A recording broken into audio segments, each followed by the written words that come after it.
Good morning, children. Today, let us study about immunity and immune system.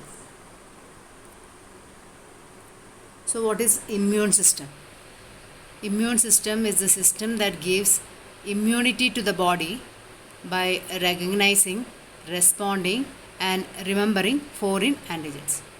So, it is the immune system is the immunity to the body. It gives immunity to the body by recognizing the antigen, responding, and remembering the foreign antigens. And what are the organs which gives us immunity? It includes lymphoid organs. In the picture you can see lymph nodes are the lymphoid organs, are the tissues, are the cells, and soluble molecules like antibodies gives us immunity. So it includes lymphoid organs, tissues, cells, and antibodies. And it also immune system also play an important role in allergic reactions, then autoimmune disease and organ transplantation.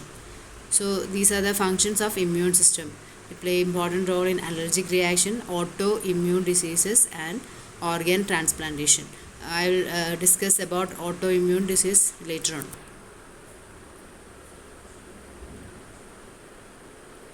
Now, so first is lymphoid organs. So organs where origin, maturation, and proliferation of lymphocyte occur. That is called lymphoid organ. What is the role of lymphoid organ? These are the organs where origin, maturation, and multiplication. Proliferation means multiplication of lymphocytes. Lymphocyte is WBC lymphocytes occur, and they are of two types. One is primary lymphoid organs, and another is secondary lymphoid organs. Primary lymphoid organs and secondary lymphoid organs. So let us study first about primary lymphoid organs. In primary lymphoid organs, immature lymphocytes differentiate into antigen sensitive lymphocytes. So here in primary lymphoid organs, immature lymphocytes differentiate into antigen sensitive lymphocytes. Example, bone marrow and thymus. Inside the long bone you can see bone marrow, and just near the heart, thymus gland is there. These are examples of primary lymphoid organs. So in primary lymphoid organs, immature lymphocytes differentiate into antigen sensitive lymphocytes. And thymus is large during birth but gradually reduce in size and become very small size in puberty. Last year you have already studied about this. Thymus gland is large during birth, but when we get old it becomes small in size. Now what is secondary lymphoid organ? These mature lymphocytes migrate to these organs. So in the primary lymphoid organ, immature lymphocytes differentiate into antigen sensitive lymphocytes, and in secondary lymphoid organs, these matured lymphocytes migrate to these organs. Example, spleen, lymph nodes, tonsils, Peyer's patches of small intestine, and appendix. These are the secondary lymphoid organs. And secondary lymphoid organs are the sites for interaction of lymphocytes with antigen. Okay, it is the site for the interaction of lymphocytes with antigen. Antigen is foreign particle. So lymphocytes here, interaction of lymphocytes with the antigen take place, which then proliferate to become effector cells. Okay, so these are the difference between primary and secondary lymphoid organs. And here you can see this bone marrow. This is the bone marrow, which is example for primary lymphoid organ. Inside the bone marrow, see, you can see immature lymphocytes differentiate into antigen sensitive lymphocytes. Then this is the thymus gland. Thymus gland is also example for primary lymphoid organs. Now secondary lymphoid organ example, spleen. Spleen is just above the near the stomach. Spleen where mature lymphocytes migrate. Then this is the lymph node. Here inside the lymph node, lymphocytes are there, that you will study the structure later on. Then this is tonsils. Inside the mouth, you can see near the throat, tonsils is there. This is also example of secondary lymphoid organ. Then This is Peyer's patches or of a small intestine and appendix. This is also example of secondary lymphoid organ. Peyer's patches. If you take this section of the small intestine, you can see some area is there. It is called Peyer's patches. So it is example for secondary lymphoid organ. Now spleen. What is this function of spleen?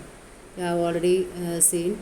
It is a bean-shaped structure and it contains lymphocytes and phagocytes. Spleen, in the picture you can see it is near the stomach. You can see it is a bean-shaped organ and it contains lymphocytes and phagocytes. What is the function of spleen? It removes worn out RBCs and microorganisms from blood. And RBC, after 120 days, RBC will die, and it removes the worn out RBCs and microorganisms from the blood. And it is also reservoir of erythrocytes. It is the reservoir of blood cells, that is red blood cells, erythrocytes, reservoir of blood cells, erythrocytes. Then lymph nodes. This is example of a secondary lymphoid organ. Lymph nodes are small solid structures found in the lymphatic system. It is last year you have studied about the lymphatic system. In that nodes are there, lymphatic nodes are there. What is the function of lymph nodes? They trap the microorganisms or other antigen. Okay, when this microorganism enter inside the lymph nodes and all, they trap the microorganisms or other antigens, and this trapped antigens activate lymphocytes and cause the immune response. So this when the when antigens are trapped, then it will activate the lymphocytes inside the lymph nodes and cause the immune response. Then another is a mucosal associated lymphoid tissue, that is MALT. Mucosal it is near the stomach. It is located within the lining of the respiratory, digestive and urinogenital tracts, and it constitutes 50% of the lymphoid tissue. So mucosal associated lymphoid tissue or MALT.